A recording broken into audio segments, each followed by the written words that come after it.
Jamuje dai zaki kai ne farin cikin al'umma. Mata walla hakika haske na zamfarawa kai ne gwamnan jihar mu sarkin aiki Najeriyar ga babu kamar ka kwarai. Mata walla gwarzo zaki haske na zamfarawa kai ne. Kama dan mai waka gaisuwa zan mika zamfara wannan lika dan fa ba madadinka. Mata walla gwanin mu na fada la shakka kai kake mana aiki suna ake wa hakika. Walla hakika yau yan adam nake gaishe ka bare.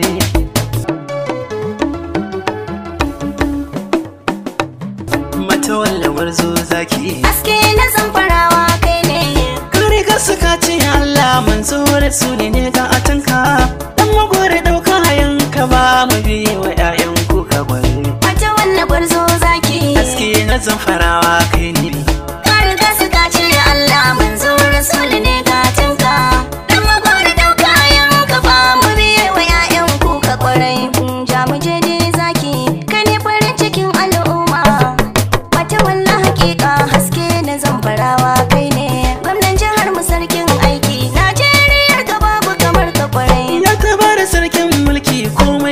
Nake fari mata walla gwarzo zaki take da wanda kai rana kai babba kai kayo jariri. haske na zamfarawa kai ne. Kai mai ido ka fidda makafi kai mai kafa da gurgu tari. Gwamnan jihar mu sarkin aiki kake tallaka kai mai hali cikin su kai rabo na sajari. mata maza mu na bayan ka to rabu na ya roƙo kun ka ba ne dama in yi shi da mazan kwarai. Jamuje dai zaki kai ne farin cikin al'umma. Mata walla hakika haske na zamfarawa kai ne gwamnan jihar mu sarkin aiki Najeriyar ga babu kamar ka kwarai. Rabbana dubo na salati gun shugaban mu nurin nuri. Mata walla gwarzo zaki dan amina ga tambari domin sai ne kake ba guri. haske na zamfarawa kai ne.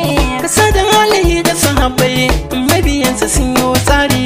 Gwamnan jihar mu sarkin aiki mako nake kasa da waliyi har ta da an nurin nuri. mata maza mu na bayan ka Rabbana kasa da sharifai jikokinsa suna da biyayya bare. mata walla gwarzo zaki haske na zamfarawa kai ne.